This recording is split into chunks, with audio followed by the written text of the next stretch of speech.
Hello दोस्तों, मैं कृष्ण आर्य और आप देख रहे हैं हमारा यूट्यूब चैनल आर्या कोचिंग। जैसा कि आप जानते हैं, आप यहाँ पर पढ़ते हैं इंटरमीडिएट की मैथ और फिजिक्स क्लास बहुत ही सरल तरीके से हमारे साथ। तो आज मैं आप लोगों के लिए लेके आया हूं लेसन नंबर 8, मतलब फिजिक्स, इंटरमीडिएट फिजिक्स का लेसन नंबर 8, वैद्युत चुंबकीय तरंगे। ये है इस लेसन की क्लास नंबर 2। ठीक है, तो इस क्लास नंबर 2 में आज हम लोग पढ़ने वाले हैं वैद्युत चुंबकीय तरंगों के बारे में। आखिर वैद्युत चुंबकीय तरंगे होती क्या हैं, और उसके बाद हम लोग डिस्कस करने वाले हैं मैक्सवेल के समीकरण के बारे में। ठीक है, तो आज की क्लास बहुत ही इंपॉर्टेंट होने वाली है, क्योंकि आज की क्लास से कम आपके एग्जाम में 1 नंबर या फिर हो सकता है कि आपके क्वेश्चन में 2 नंबर भी आ सकते हैं। ठीक है, तो बहुत ही इंपॉर्टेंट क्लास है। आज की क्लास को मिस मत करिएगा, पूरी शुरुआत से लेकर के अंत तक देखिएगा। और अगर आपको ये वीडियो पसंद आए और अगर आपने अभी तक इस चैनल को सब्सक्राइब नहीं किया है तो सब्सक्राइब करिए, वीडियो को लाइक करिए और वीडियो को शेयर जरूर करिएगा और एक कमेंट जरूर करिएगा, क्योंकि आपके कमेंट से ही हमें एनर्जी मिलती है और उसी एनर्जी को लेकर के मैं आप लोगों के सामने आता हूं और आप लोगों को पढ़ाता रहता हूं। ठीक है, तो आज के क्लास को स्टार्ट करते हैं। अगर हम बात करें पिछली वाली क्लास की, तो पिछली वाली क्लास में हम लोगों ने डिस्कस किया था विस्थापन धारा के बारे में और इसके बारे में विस्तार से हम लोगों ने जाना था। अगर आप में से किसी ने भी विस्थापन धारा के बारे में अभी तक नहीं पढ़ा है तो जाकर के प्लीज सर्च करिए displacement current by Arya sir या फिर विस्थापन करंट बाय आर्या कोचिंग या आर्या सर। आप डालेंगे तो आप हमारा वीडियो इजिली पा पाएंगे और आराम से आप पढ़ सकते हैं उस वीडियो को। ठीक है, तो चलो आज की क्लास को स्टार्ट करते हैं। आज की क्लास में हमने बताया है कि हमें सबसे पहले समझना है वैद्युत चुंबकीय तरंगे क्या होती हैं, क्योंकि यही है लेसन का नाम, वैद्युत चुंबकीय तरंगे। लेसन का नाम क्या है? वैद्युत चुंबकीय तरंगे। तो वैद्युत चुंबकीय तरंगे आखिर होती क्या हैं, इसके बारे में थोड़ी सी जानकारी लेते हैं हम लोग। ठीक है, अच्छे से समझना, बहुत ही इंटरेस्टिंग होती है जो भी कहानी होती है इसकी, जरा सुनिएगा। ठीक है, अगर हम बात करें तरंगों की, किसकी? तरंगों की। तो तरंगे क्या होती हैं आप लोग जानते होंगे। तरंगे जानते होंगे, आप लोगों ने 9th में पढ़ा है और उसके बाद में फर्स्ट ईयर में भी पढ़ा है। तरंगों के बारे में आप लोग विधिवत जानते हैं। तरंगे क्या होती हैं? तो तरंगे किसी भी माध्यम में जो डिस्टर्बेंस होता है उसी को हम तरंग कहते हैं।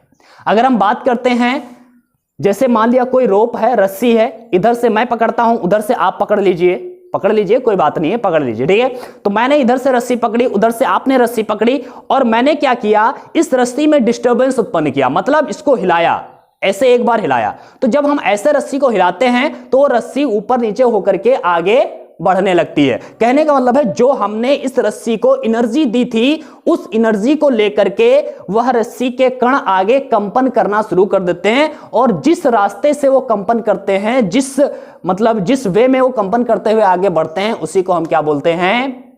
तरंग। समझ रहे ना? तरंग क्या है? तरंग किसी भी माध्यम का कंपन है। अब हम एक दूसरी तरीके से सोचें तो तरंग क्या है? तरंग एनर्जी है। क्या है? एक एनर्जी है, ऊर्जा है, और ऊर्जा के जाने का रास्ता तरंग है।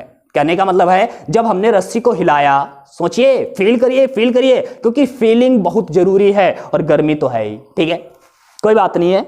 मैंने क्या बताया? हमने ये बताया है कि जैसे यहां से मैंने रस्सी पकड़ी, आप उधर से पकड़े हैं, मैंने इसे इस तरह से एक बार किया, हिलाया, तो क्या होगा? मैंने इसको एनर्जी दी है, ये एनर्जी आपके हाथ तक पहुंचेगी। आपके हाथ में भी ये जो हमने झटका दिया है वो झटका आपके हाथ तक पहुंचने वाला है, 100% पहुंचेगा, क्योंकि मैंने जो एनर्जी यहां से दी है वो एनर्जी आपके पास तक आएगी। लेकिन किसके माध्यम से आएगी? रस्सी के माध्यम से आएगी। मतलब जो हमने एनर्जी यहां पर दी थी वो एनर्जी आपके पास तक पहुंची। कैसे पहुंची? रस्सी के कणों के द्वारा पहुंची। मतलब रस्सी के कुछ कण थे, वो कंपन करते हुए आगे गए और आपके पास तक एनर्जी पहुंची।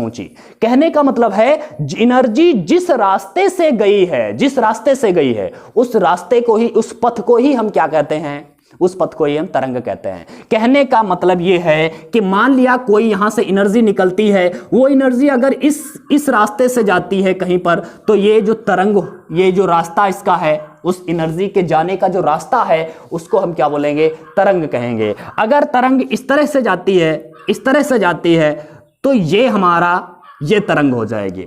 अगर तरंग गोल गोल आकार में या वृत्ताकार रूप में आगे बढ़ती है तो तरंग इस तरह से होगी। कहने का मतलब है, अगर हम बात करें, कोई जल भरा हो, जल कहीं पर भरा हुआ है, मान लिया तालाब में है, बिल्कुल शांत जल है, ठीक है, और मैंने एक कंकड़ उठा करके उसमें फेंक दिया, जब हम कंकड़ उठा करके उस जल में फेंकते हैं तो क्या होता है, जल से तरंग चलती है और किनारे की ओर ऐसे लहराता हुआ जल पहुंचता है। मतलब जल से तरंग चली, जो मैंने वो कंकड़ डाला है, मैंने उसको एनर्जी दी है, वह एनर्जी किनारे तक पहुंचेगी, लेकिन किसके माध्यम से पहुंचेगी, जल के माध्यम से पहुंचेगी। जिस रास्ते से जाएगी, ऊपर जाएगी, नीचे जाएगी, फिर ऊपर जाएगी, फिर नीचे जाएगी, तो ये जो रास्ता होता है ऊपर नीचे जाने का, वो तरंग है। इसका मतलब यह हुआ कि तरंग जो है अपने साथ ऊर्जा लेकर के चलती है। मैंने क्या बोला, तरंग अपने साथ ऊर्जा लेकर के चलती है, अर्थात तरंग एक प्रकार की हम कह सकते हैं एनर्जी को कैरी करके चलती है, एनर्जी को लेकर के चलती है, ऊर्जा को लेकर के आगे बढ़ती है। और जिस रास्ते से वो आगे बढ़ती है एनर्जी, उसी को हम क्या बोलते हैं, तरंग कहते हैं। अब इस बात को जरा ध्यान से देखिएगा, तरंग बनने के लिए या उत्पन्न होने के लिए जरूरत किस बात की पड़ती है, क्या जरूरी है कि तरंग बने, तरंग बनने के लिए आखिर जरूरत किसकी है? तो नंबर 1 जरूरत है डिस्टर्बेंस की। किसकी? डिस्टर्बेंस की। मतलब अगर हम रस्सी को इधर पकड़े हैं, आप उधर पकड़े हैं, और इसको हम हिलाएं ना और तुम भी ना हिलाओ, तो क्या तरंग यहां से वहां तक पहुंचेगी? क्या कोई तरंग बनेगी? नहीं बनेगी। जब तक हम इस रस्सी में डिस्टर्ब नहीं करेंगे, डिस्टर्बेंस नहीं उत्पन्न करेंगे, ऑसिलेशन नहीं करेंगे, इसको हिलाते नहीं है या कंपन नहीं कराते हैं, तब तक वो एनर्जी यहां पर तरंग नहीं बनने वाली। तो कहने का मतलब यह है कि तरंग के लिए सबसे पहली बात जरूरत है किसकी? डिस्टर्बेंस की। मतलब डिस्टर्बेंस की मतलब उसमें कोई भी हलचल उत्पन्न करना है। शांत पानी है, और शांत पानी है तो क्या उसमें कोई तरंग है? नहीं है। मैंने क्या किया, एक कंकड़ उठा करके फेंका। जब कंकड़ उठा करके फेंकेंगे तो मैंने वहां पर उसको डिस्टर्ब किया है, और जब डिस्टर्ब किया है तो वो डिस्टर्बेंस ही किनारे तक पहुंच रहा है। समझ रहे ना? तो बिना डिस्टर्बेंस के सोचिए, क्या बिना डिस्टर्बेंस के तरंग बन सकती है? तो आंसर मिलना चाहिए नहीं बन सकती, कभी नहीं बन सकती। बिना डिस्टर्बेंस के तरंग नहीं बन सकती। दूसरी चीज बहुत ही इंपॉर्टेंट, क्या जरूरी है तरंग के लिए? तो दूसरी चीज है कोई माध्यम होना चाहिए। क्या? कोई माध्यम होना चाहिए। मतलब तरंग जो है एनर्जी लेकर के चलती है, ये हमको पता है। मैंने एनर्जी दी, मैंने इसको डिस्टर्ब किया, लेकिन ये डिस्टर्बेंस जो है, ये जो एनर्जी है, वो किसके सहारे तुम्हारे हाथ तक पहुंची है? रस्सी के सहारे आपके हाथ तक पहुंची है। सोचिए जरा, फील करिए। मैंने क्या बताया, इधर से मैंने रस्सी पकड़ी, बार बार रस्सी पकड़ा हूं, तुम लोग गुस्सा मत होना, कोई दिक्कत नहीं है यार, समझने के लिए इतना कर सकते हो, पकड़ लो, ठीक है। मैंने क्या बोला, इधर से मैंने रस्सी पकड़ी, उधर से तुमने रस्सी पकड़ी, मैंने कोई डिस्टर्बेंस नहीं किया, अभी तक तरंग नहीं है। फिर क्या हुआ? फिर मैंने इसमें डिस्टर्बेंस उत्पन्न किया, और जब इसमें डिस्टर्बेंस उत्पन्न हुआ, मैंने इसको एनर्जी दी, तो वो एनर्जी आपके हाथ तक पहुंची, लेकिन किसके सहारे पहुंची? इस रस्सी के सहारे। तो यहां पर ये जो तरंग उत्पन्न हुई है, ये जो एनर्जी पहुंची है वहां तक, उसके लिए एक माध्यम बना बीच में, क्या? रस्सी। तो रस्सी एक माध्यम था, इस माध्यम के सहारे वहां तक तरंग पहुंची। समझ रहे ना? शांत जल है, शांत जल में मैंने कंकड़ फेंका, तो शांत जल में जब कंकड़ फेंका तो उस जल के सहारे तरंग किनारे तक पहुंची। अगर वहां पर सूखा होता, जल ना होता, मैंने कंकड़ फेंक दिया, जल नहीं है उसमें, सूखा पड़ा है तालाब और मैंने कंकड़ फेंका, तो क्या कोई तरंग चलेगी? नहीं चलेगी, क्योंकि वहां पर माध्यम नहीं है, जल का माध्यम नहीं है।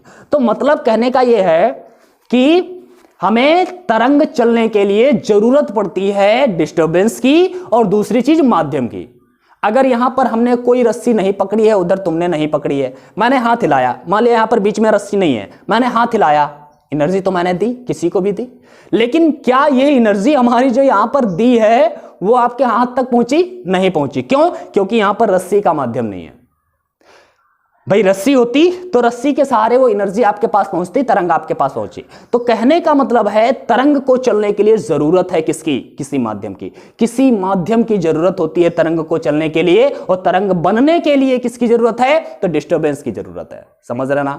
डिस्टर्बेंस की जरूरत है तरंग बनने के लिए, और तरंग को चलने के लिए किसकी जरूरत है? किसी माध्यम की जरूरत है। बात समझ में आई है या नहीं आई होगी? 100% आई होगी। अगर नहीं आई है तो फिर फील करिए यार, समझिए, क्योंकि बहुत ही प्यारा सब्जेक्ट है फिजिक्स, ठीक है। पढ़ते रहिए आप लोग। अगर चैनल अच्छा लगे तो इसे सब्सक्राइब जरूर करिएगा, बेल आइकन को जरूर दबा दीजिएगा, क्योंकि आगे आने वाले वीडियोस का नोटिफिकेशन तभी आपको मिलेगा जब बेल आइकन को आप दबा देंगे, ठीक है। और हाँ, आप लोगों का सपोर्ट बहुत ही अच्छा मिलता है, तो बस ऐसे ही सपोर्ट करते रहिए, प्यार करते रहिए, हम आपको पढ़ाते रहेंगे ऐसे ही बहुत ही फीलिंग के साथ में फिजिक्स, ठीक है। तो मैंने ये बताया है कि तरंग को चलने के लिए किसकी आवश्यकता है, किसी माध्यम की। अब एक क्वेश्चन मैं आपसे करता हूं, क्या हर प्रकार की तरंग को चलने के लिए माध्यम की आवश्यकता होती है? तो आंसर इसका है नहीं। नहीं, हर तरंग को चलने के लिए माध्यम की आवश्यकता नहीं होती है। अब यहां पर एक दूसरा क्वेश्चन आता है, सोचना जरा, फील करना, बिल्कुल ध्यान से देखिएगा। मैंने क्या बताया?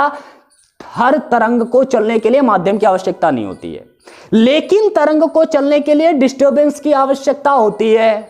बिना डिस्टर्बेंस तो तरंग चल ही नहीं सकती। बिना माध्यम के तो चल सकती है, लेकिन बिना डिस्टर्बेंस के नहीं चल सकती। अब ये सोचो, अब ये सोच रहे होगे कि यार बिना माध्यम के तरंग कैसे चल सकती है, और अगर हम डिस्टर्बेंस करेंगे तो किसमें करेंगे? कोई माध्यम में ही करेंगे। मान लिया वहां पर जल भरा हुआ था, तो जल में मैंने कंकड़ फेंका तो तरंग चली, तो डिस्टर्बेंस किसमें हुआ?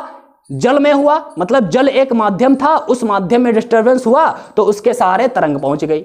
मैंने यहां पर हिलाया, किसको हिलाया? रस्सी को हिलाया, तो रस्सी एक माध्यम था, रस्सी के सहारे क्या हुई? तरंग पहुंची। तो मैंने डिस्टर्बेंस किसमें किया? रस्सी में किया था।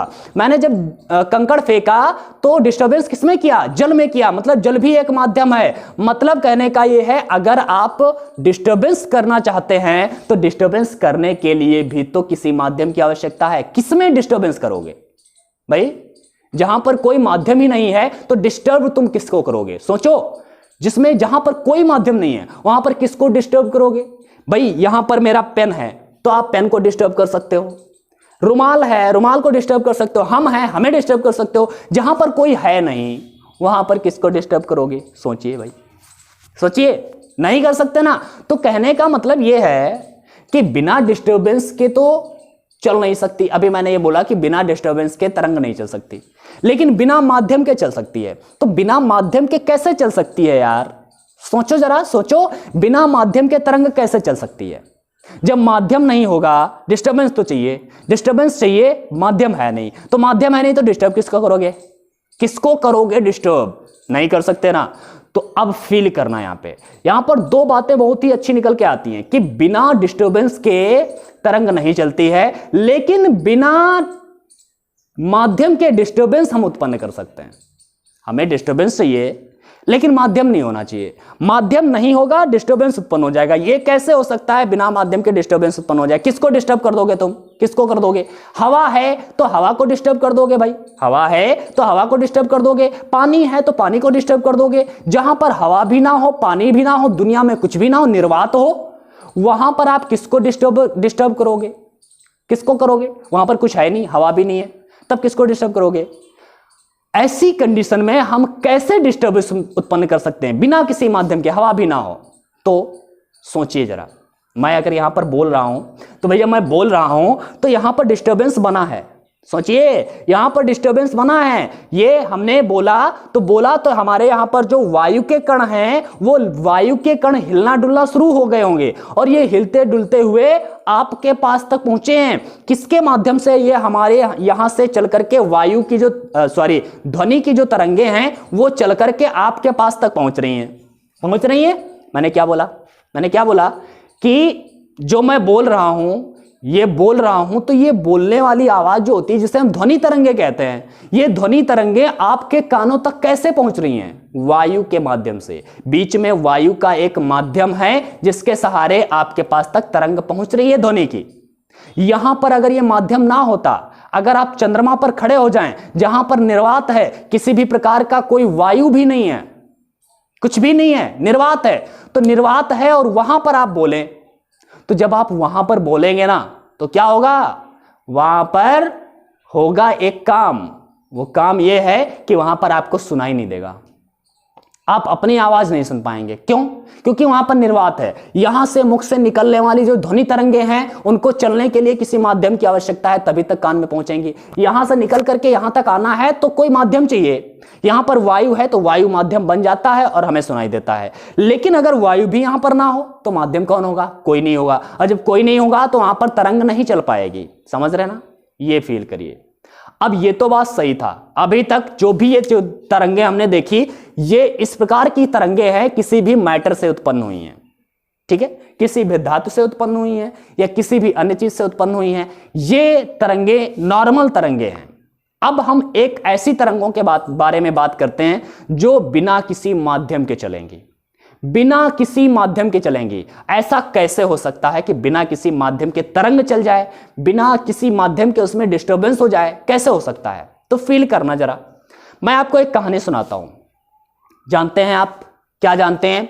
आप जानते होंगे कि आवेश जो होता है, आवेश का काम क्या होता है? अपने चारों ओर वैद्युत क्षेत्र बनाना।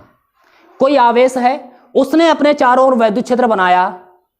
अब उस आवेश को आप वायु में रखो तब भी वो वैद्युत क्षेत्र बनाएगा, निर्वात में रखो तो वो तब भी वो वहां पर भी वैद्युत क्षेत्र बनाएगा। आवेश का काम है वैद्युत क्षेत्र बनाना, इसको मिटा रहा हूं मैं, ठीक है। आवेश का काम है वैद्युत क्षेत्र बनाना। और मान लिया कि यहां पर कोई आवेश रखा है, आवेश ने क्या किया? अपने चारों ओर ये वैद्युत क्षेत्र बनाया। ओके, क्लियर है? इसने अपने चारों ओर वैद्युत क्षेत्र बनाया। अब हमने क्या किया? निर्वात है, निर्वात में भी ये वैद्युत क्षेत्र बना सकता है। चुंबक है, चुंबक का काम है चुंबकीय क्षेत्र बनाना। मैंने कोई चुंबक लिया तो चुंबक का काम क्या है? चुंबकीय क्षेत्र बनाना। उसने अपने चारों ओर चुंबकीय क्षेत्र बनाया। आवेश है तो वैद्युत क्षेत्र बनाएगा, चुंबक है तो चुंबकीय क्षेत्र बनाएगा। फील करिए, ठीक है। अब इसे आप कहीं पर रखें, जमीन में रखें, पृथ्वी में रखें, तब भी यहां पर भी वैद्युत क्षेत्र बनाएगा। इसे निर्वात में रख दें तब भी वो वहां पर वैद्युत क्षेत्र बनाएगा। वैद्युत क्षेत्र बनेगा, चुंबकीय क्षेत्र बनेगा, कहां? निर्वात में भी बन सकता है, ठीक है। तो अब सोचिए कि मैं निर्वात में किसी भी आवेश को लेकर के गया और वहां पर मैंने क्या बनाया? क्या बनाया मैंने? वैद्युत आवेश रखा, और आवेश रखा तो इसने वैद्युत क्षेत्र बनाया, वैद्युत क्षेत्र बनाया, निर्वात में वैद्युत क्षेत्र बना। अब हमने क्या किया? इस आवेश को थोड़ा सा हिलाना डुलाना शुरू किया। समझ रहे हैं मैंने क्या बोला? आवेश को हिलाना डुलाना शुरू किया, आवेश को आगे किया, पीछे किया, आगे किया, पीछे किया। तो ये वैद्युत क्षेत्र, जैसे आवेश यहां पर आगे आएगा तो ये वैद्युत क्षेत्र आगे बढ़ जाएगा, फिर पीछे करेंगे तो ये वैद्युत क्षेत्र पीछे आ जाएगा, फिर आगे करेंगे फिर वैद्युत क्षेत्र आगे आ जाएगा, फिर पीछे करेंगे वैद्युत क्षेत्र पीछे हो जाएगा। मतलब हम देख रहे हैं कि जब हम आवेश को हिलाएंगे तो इस आवेश को हिलाने से इस वैद्युत क्षेत्र में भी हिलना डुलना शुरू हो जाएगा, मतलब डिस्टर्ब होना शुरू हो जाएगा। वैद्युत क्षेत्र डिस्टर्ब हुआ। इसी प्रकार अगर हम इस चुंबक को आगे पीछे हिलाएं तो ये क्या होगा? ये चुंबकीय क्षेत्र भी डिस्टर्ब होगा। यहां पर कोई क्षेत्र था, यहां पर कोई माध्यम था? नहीं था, निर्वात था, बिल्कुल निर्वात था। लेकिन निर्वात में भी हमने वैद्युत क्षेत्र में डिस्टर्ब उत्पन्न कर दिया या फिर चुंबकीय क्षेत्र में डिस्टर्ब उत्पन्न कर दिया। तो हमने डिस्टर्बेंस उत्पन्न कर लिया है, बिना किसी माध्यम के डिस्टर्बेंस उत्पन्न किया है। निर्वात है, यहां पर क्या है? निर्वात है। यहां पर किसी भी प्रकार का कोई भी माध्यम नहीं है, वायु भी नहीं है, लेकिन डिस्टर्ब उत्पन्न कर दिया है। किसमें? वैद्युत क्षेत्र में या चुंबकीय क्षेत्र में। इसके अलावा और किसी में नहीं उत्पन्न किया जा सकता। मतलब वैद्युत क्षेत्र में या चुंबकीय क्षेत्र में हम डिस्टर्ब उत्पन्न कर सकते हैं बिना किसी माध्यम के, बिना किसी माध्यम के। वहां पर वायु हो या जल हो या ना हो, कुछ भी ना हो, लेकिन हम डिस्टर्बेंस उत्पन्न कर सकते हैं। किसके माध्यम से? आवेश, मतलब वैद्युत क्षेत्र का डिस्टर्ब कर सकते हैं या फिर हम चुंबकीय क्षेत्र को डिस्टर्ब कर सकते हैं। तो चुंबकीय क्षेत्र और वैद्युत क्षेत्र में बिना किसी माध्यम के हम डिस्टर्बेंस उत्पन्न कर सकते हैं। तो जब ये डिस्टर्बेंस उत्पन्न होगा तो एक एनर्जी बनेगी और इस डिस्टर्बेंस से एक तरंग चल देगी, और यही तरंग क्या है? वैद्युत चुंबकीय तरंग कही जाती है। इस तरंग को क्या कहते हैं? वैद्युत चुंबकीय तरंग। क्यों कहते हैं? क्योंकि इसमें वैद्युत क्षेत्र या चुंबकीय क्षेत्र के द्वारा ही ये तरंगें उत्पन्न हो सकती हैं और किसी क्षेत्र के द्वारा नहीं। आपको क्लियर हो गया होगा मेरे ख्याल से। हमने बताया अभी तक जो हमने तरंगें पढ़ी थी वो सारी की सारी तरंगें, उनको चलने के लिए किसी माध्यम की आवश्यकता होती थी, लेकिन ये एक ऐसी मैंने तरंग उत्पन्न की है जो वैद्युत क्षेत्र या चुंबकीय क्षेत्र से उत्पन्न हो सकती है। इसको चलने के लिए किसी माध्यम की आवश्यकता नहीं है, क्योंकि ये बिना किसी माध्यम के डिस्टर्ब उत्पन्न हुआ है, तो वो बिना किसी माध्यम के चल सकती है। और इन्हीं तरंगों को हम क्या बोलने वाले हैं? वैद्युत चुंबकीय तरंगें। क्या बोलेंगे? वैद्युत चुंबकीय तरंगें। तो तरंगें, नॉर्मल बात हम लोग समझते हैं, तरंगों को चलने के लिए किसी माध्यम की आवश्यकता है, लेकिन वैद्युत चुंबकीय तरंगों को चलने के लिए किसी भी माध्यम की आवश्यकता नहीं है, इतना याद रखना। अब वैद्युत चुंबकीय तरंगों की परिभाषा में क्या लिखोगे? तो वैद्युत चुंबकीय तरंगों की परिभाषा में आप लिख सकते हैं, मैं बोल रहा हूं, आप लोग लिखिएगा कि वैद्युत चुंबकीय तरंगें वे तरंगें होती हैं जो वैद्युत क्षेत्र या चुंबकीय क्षेत्र के द्वारा उत्पन्न होती हैं, जिनमें वैद्युत क्षेत्र और चुंबकीय क्षेत्र दोनों होता है तथा ऊर्जा को लेकर के आगे बढ़ती है। क्योंकि तरंग है तो तरंग एक प्रकार की ऊर्जा ही है, आपको ये याद रखना है कि तरंग एक प्रकार की ऊर्जा होती है, वो तरंग जो होती है वो ऊर्जा लेकर के ही आगे चल रही होती है। ठीक है, तो हम कह सकते हैं कि वैद्युत चुंबकीय तरंगे वैद्युत क्षेत्र तथा चुंबकीय क्षेत्रों के कॉम्बिनेशन से बनने वाली तरंगे हैं जो अपने साथ कुछ ऊर्जा लेकर के चलती हैं। ठीक है, क्लियर है। और यह याद रखना कि इनको चलने के लिए किसी माध्यम की आवश्यकता नहीं होती है, बिना किसी माध्यम के ये तरंगें चल सकती हैं। तो वैद्युत चुंबकीय तरंगों के बारे में थोड़ा बहुत आप लोग जानकारी पा गए होंगे, और विस्तृत जानकारी अगर लेना है तो मैं आपको एक दिन और इसकी क्लास देने वाला हूं, क्योंकि मुझे लगता है कि अभी आप लोगों को शायद फील ना हुआ हो। अगर फील हुआ है तो बहुत ही अच्छी बात है, अगर नहीं फील हुआ है तो मैं किसी दिन फिर आऊंगा आप लोगों के सामने इस टॉपिक को लेकर के। ठीक है, चलो अच्छी बात है। अब हम लोग बात कर लेते हैं मैक्सवेल के समीकरण की। वैद्युत चुंबकीय तरंगों के बारे में जान लिया है। वैद्युत चुंबकीय तरंगें बहुत प्रकार की होती है। अगर एक्स किरणें कहें तो ये भी वैद्युत चुंबकीय तरंगें होती है, गामा किरणें वैद्युत चुंबकीय तरंगें होती है, प्रकाश जो है वो भी वैद्युत चुंबकीय तरंग है। भाई प्रकाश क्या है? वैद्युत चुंबकीय तरंग है। अभी हम लोग आगे जब पढ़ेंगे वेव ऑप्टिक्स तो हम लोग प्रकाश के बारे में समझने वाले हैं कि ये वैद्युत चुंबकीय तरंग ही है। ठीक है, तो प्रकाश वैद्युत चुंबकीय तरंग है, एक्स किरणें हैं वैद्युत चुंबकीय तरंग, गामा किरणें हैं वैद्युत चुंबकीय तरंग। तो ये सारी की सारी तरंगें जो हैं वैद्युत चुंबकीय तरंगें ही होती हैं। ठीक है, अब इनका कहां कहां काम किया जाता है वो हम लोग आगे अभी पढ़ेंगे। ठीक है, तो ये तो मेरे ख्याल से आपको समझ में आ गया होगा। अब हम लोग बात कर लेते हैं मैक्सवेल के समीकरणों की।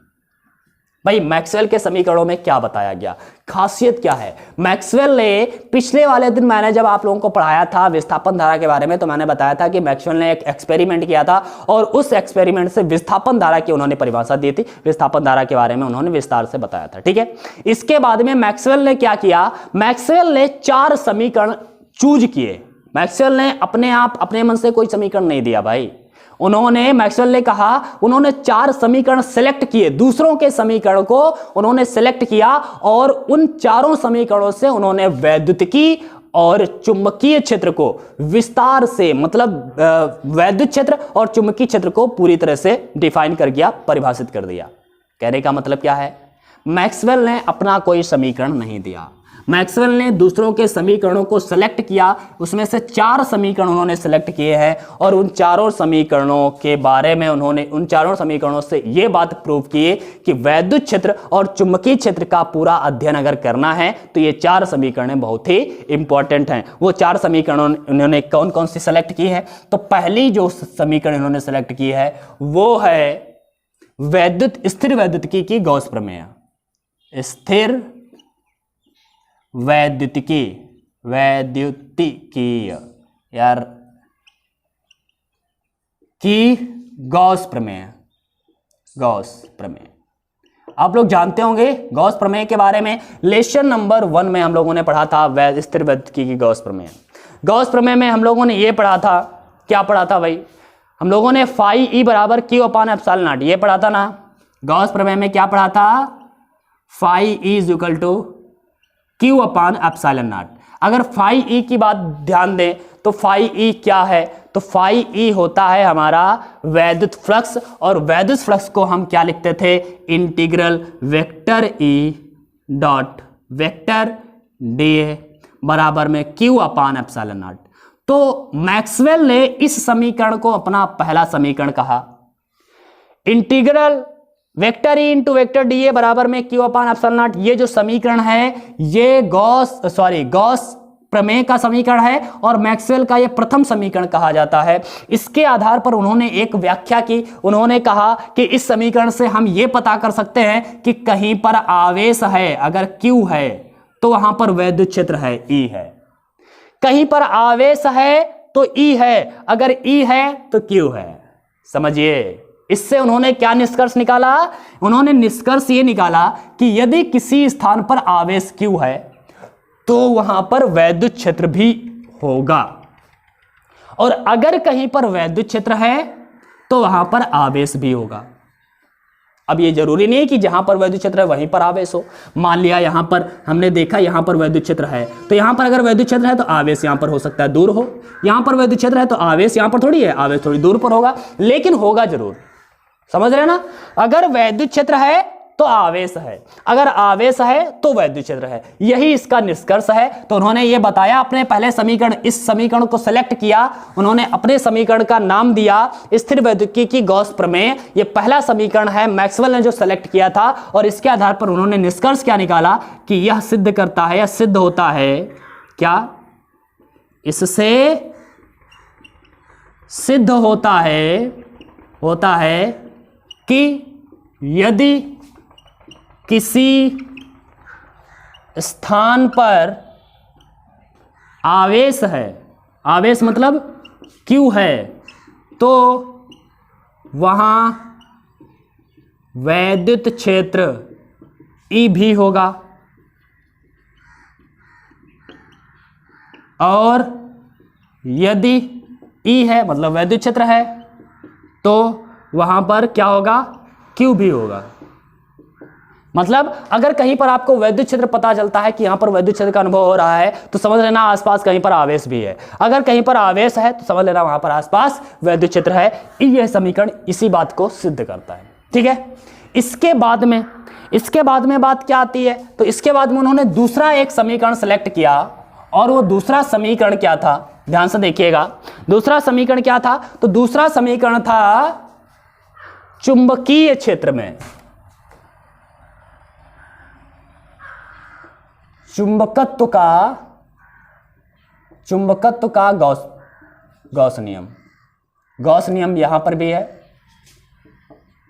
लेकिन चुंबकत्व का यहां पर अभी स्थिर वैद्युतिकी का गॉस नियम था जो हम लोग जानते थे, ये चुंबकत्व का गॉस नियम है। चुंबकत्व का गॉस नियम क्या है, तो यहां पर जैसे इंटीग्रल ई डी ए था, तो वहां पर बी डी ए है, बी क्या है, चुंबकीय क्षेत्र है, इंटू डी ए क्षेत्रफल वेक्टर है, बराबर 0। यह चुंबकत्व का गॉस नियम होता है।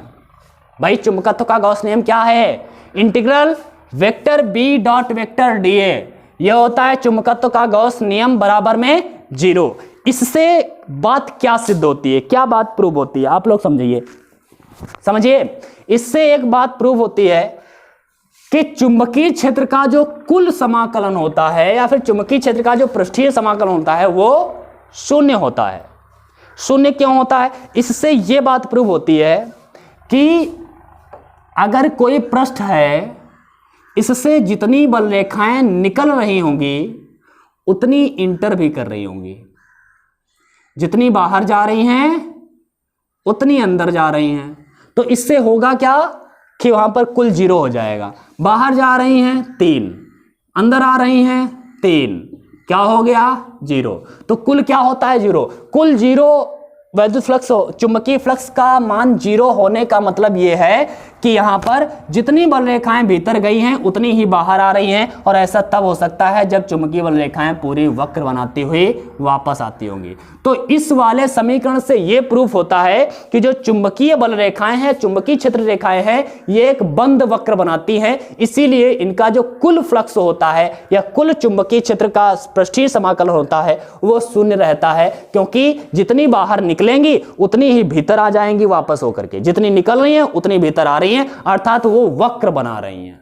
समझ रहे ना। तो हम इससे यह प्रूफ कर सकते हैं कि चुंबकीय क्षेत्र रेखाएं एक संतत वक्र होती हैं। ये बात, ये वाला जो दूसरा समीकरण है, इसे मैक्सवेल का समीकरण कहते हैं, ये प्रूफ करता है। ठीक है, तो इससे क्या सिद्ध होता है, लिखेंगे, इससे सिद्ध होता है कि क्या सिद्ध होता है कि चुंबकीय क्षेत्र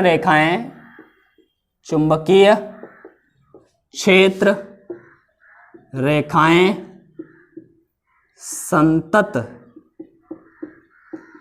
बंद वक्र होती हैं, बंद वक्र होती हैं। समझ रहे ना।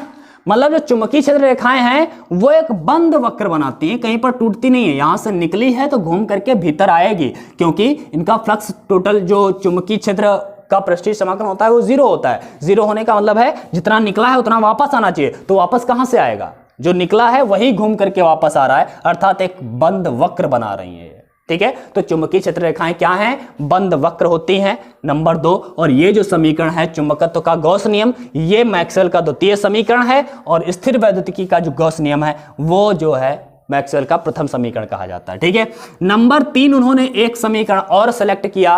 वो समीकरण क्या है? तो वो समीकरण उन्होंने वैद्युत चुंबकीय प्रेरण का जो समीकरण था वो यहां पर सेलेक्ट किया गया है, वैद्युत चुंबकीय प्रेरण। क्या? वैद्युत चुंबकीय प्रेरण का फैराडे का नियम, जो फैराडे का नियम, समझ रहे हैं? फैराडे का जो नियम है वो इन्होंने तीसरा समीकरण सेलेक्ट किया। और फैराडे के नियम में क्या बताया गया था? आपको याद है वैद्युत चुंबकीय प्रेरण संबंधी फैराडे का नियम क्या था? तो फैराडे का नियम था E =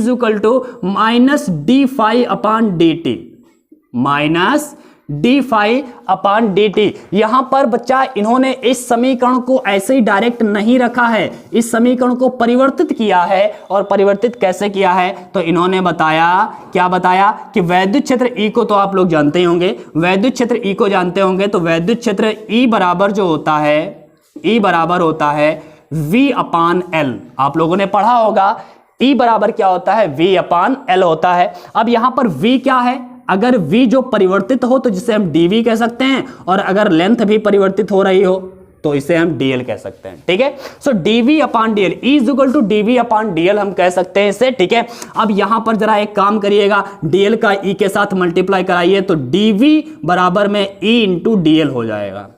dV = E × dl। अब जरा यहां पर क्या करते हैं, इंटीग्रेशन ले लेते हैं। तो इंटीग्रल dV बराबर में क्या हो जाएगा? Integral E × dl।